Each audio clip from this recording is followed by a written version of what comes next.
What's going on, people? Welcome to DR Sports, and we are here at the Johan Cruyff Arena, the home of Ajax, with a Dutch football legend. I know you hear that all the time, but that is how you need to be introduced. Mr. Ronald, how are you doing? I'm very well, thank you. Fortunately, no green grass behind us because we have some big concerts coming up. You're going to be performing on the stage as well? You don't fancy? No. I keep it with on the pitch or not on the pitch anymore, on the sideline, but, and talking about football. But yes. It's good to be sitting here. Yeah. I know this place means so much to you. We're going to get straight into it because the Euros around the corner. Yeah. Your team, the Netherlands, your country, the Netherlands. I just wanted to ask you how they are looking going into this tournament and how you feel about them. Ronald Koeman, the manager, just announced yesterday his team selection. He dropped 3 players. One Timber, one of the Timber boys. He was not fit, so he's out, and a goalie. And one surprise was Ian Maatsen. Doing really well. He still have an important game to play this Saturday. But I could understand because there were. Daley Blind, your friend Van der Ven, Micky, he can play left full but left central, Ake, so he had a lot of competition, so it's normal. So coming back on your question, I think we look very good. We have some little issues. Frenkie de Jong didn't play much because he was injured in Barcelona, so he's getting to full fitness. Koeman says he will be fit for the first game against Poland on the 16th of June. Then Memphis Depay didn't play regular the last few games, so he has to also get to full fitness.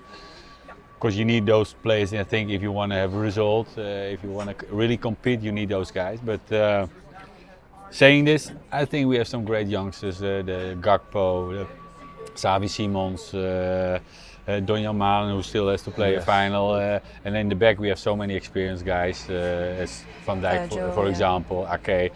Great players, and in midfield we have some very exciting young midfield. So I'm quite positive, I must say. I wanted to ask you about Micky van der Ven, obviously as a Tottenham fan. Yeah. Of course, how could I not? Yeah. As a Tottenham fan, I mean, he has been unbelievable for Spurs. Yeah. We all love him. Yeah. Player of our season. Yes. How highly do you rate Micky van der Ven? No, that is a bit strange. I think we still have to. I think he's going to be on the how do you call that? On the measure bar this European Championship. If he, that's what you're really going to see. How good he is. Because Tottenham.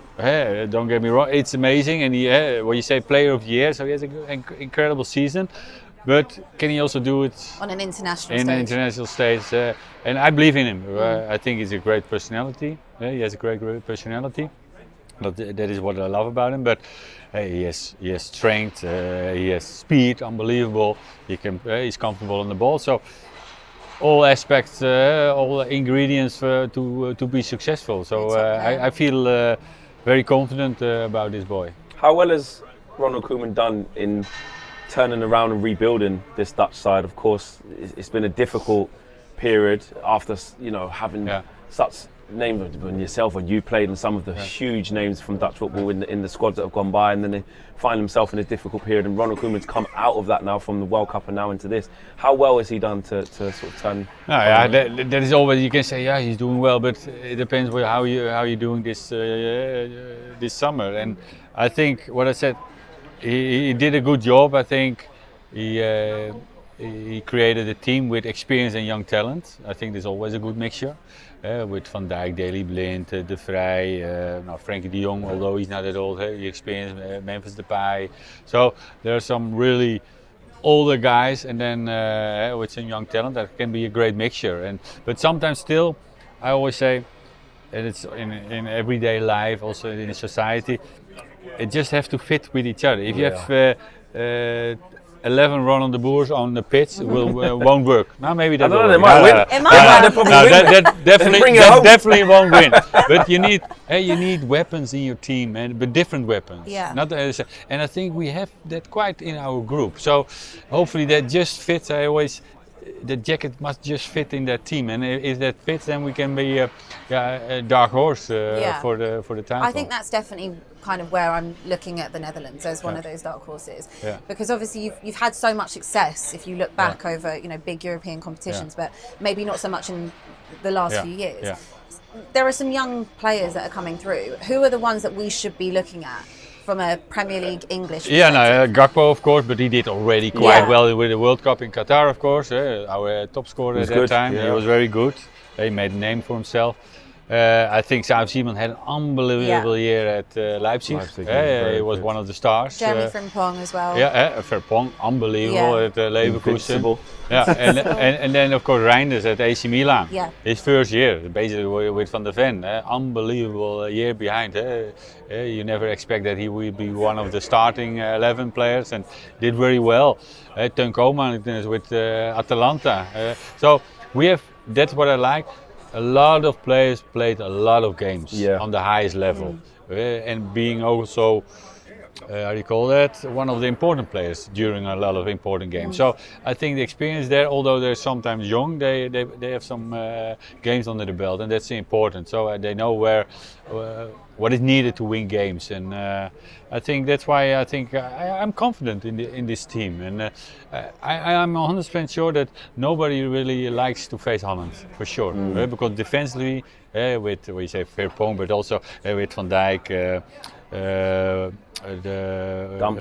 Dumfries, Geertruiden, all very good defense. Ake, very experienced, and then with the midfield that I think with Veerman and Schouten, who had an unbelievable season with PSV Eindhoven, a very good midfielder. So, I think it looks on maybe only the strikers. They think that for sure he makes the difference in front. When you have Mbappé, he's going to make the difference, and that maybe with Kane, maybe that he scores always when there's a chance he scores.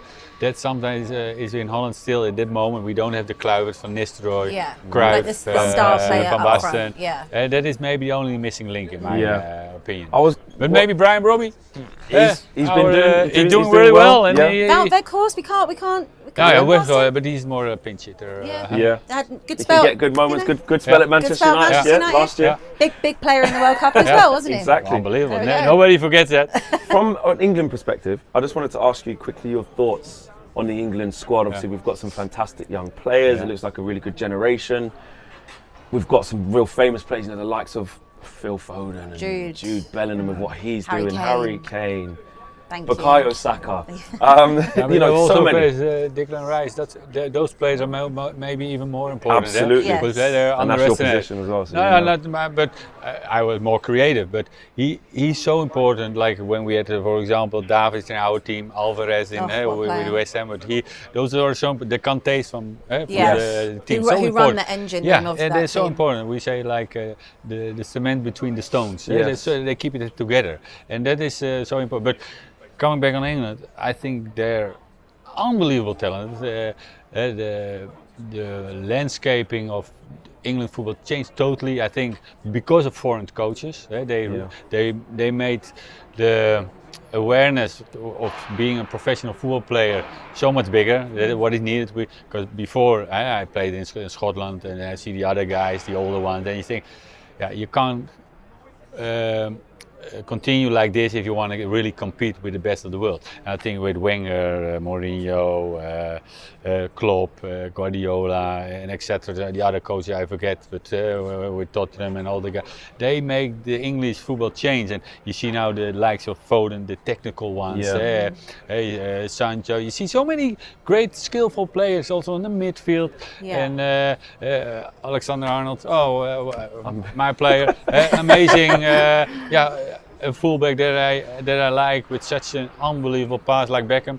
For me, England has an unbelievable team, but it is also what I said before: is the team connecting with each other? Because fit with each other. If you have everybody coming towards the ball, believe me, you're never going to be champion. You need players to run in the depth with speed or whatever. That combination, if that is good, then because the quality is there, 100%. 100%. Obviously, Ajax, this is more of a thing for you, was the home of Erik ten Hag.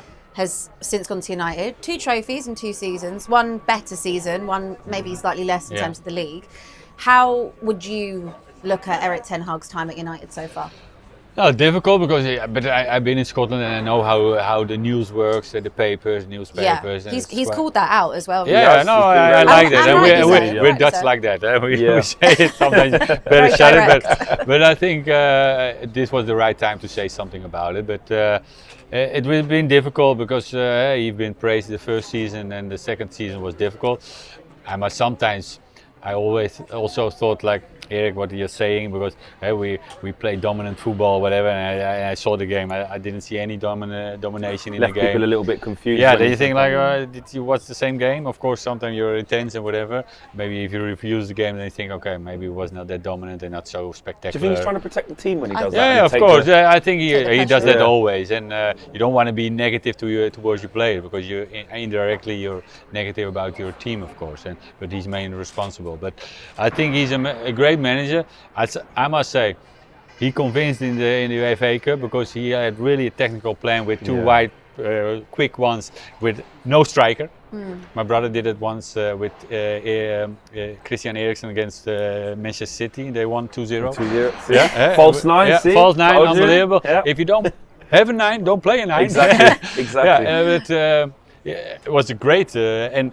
Leaving Casemiro out, Maguire. I don't know, was Maguire injured? Maguire was injured, he couldn't quite make it. But having Varane and Casemiro and Martinez back was just... Exactly. And he hasn't had them all season. Exactly, and that made such a huge difference. That for me, it was more that he had a technical plan. So he is capable of really running a team. He showed it here, and sometimes you need a run. And I think Ferguson took quite a long time to be successful.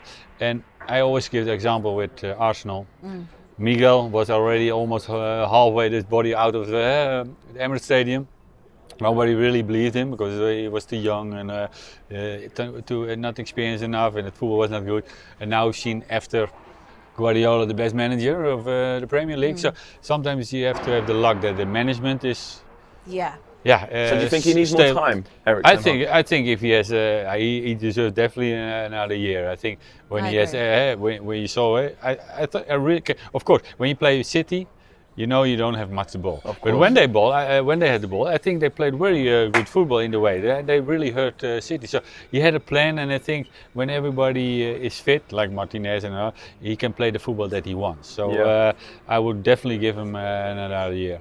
And but lastly, that's my opinion. Yeah, I agree. I think you're right. It took me a while to get there, but I do agree with that. But in this day and age, this culture, we're constantly changing managers. You know, most managers don't stay past 2 years at a club. So maybe that's where the inconsistency and result inconsistently, in the Premier League changes. For me, Abbi, the most important thing is that I've seen how he works. He's a workaholic. He's unbelievable. He takes nothing for granted. He goes 100 times over to make sure that it's the right decision. So, of course, everybody can work hard, but he has a knowledge. He showed it also with Ajax. So you can't tell me that he doesn't know anything about tactics. And some people try to say that, like because Manchester United have finished 8th and minus goal difference. This manager's clueless, he doesn't understand. But then, literally, like you said, before he came here, he was tipped as one of the most up and coming. And in this first season at Man United, well done, dealt with Ronaldo, dealt with Maguire, dealt with all these situations. No, but sometimes you have to handle in the situation that you have to cope. You think, this team is not. I always say, this is a beautiful carafe with for wine, where you put wine in. But if you put bad wine in, it looks nice, but it tastes shit. Yeah, it's true. It's true. And it's basically when it's the players, and I don't say, and that's exaggerate, don't get me wrong, because there are a lot of good players, but sometimes it doesn't match with each other. Absolutely. And he has to now find the right ingredients. And Manchester United is changing, new ideas, new owners or minority owners are changing things. So new roof for Old Trafford. We need a new roof. Exactly. Okay, thank you so much for joining us. We really appreciate you taking the time out. And thanks for having us at Socceroos, and thank you for taking time to talk to us. Thank you. Good luck in the Euros. Thanks. Hopefully you don't have to play England because it's not going to end well if you play. We'll see. Well, was the last time a Dutch team faced an English side here against Tottenham? For the Champions League? Let me think. Yeah, probably, But they didn't go on to win it though. We didn't. No. Doesn't matter. Did you win anything? Can't escape it even here. We say a little header. Hey, thank you. Hey, thank you for the cross. A tap in.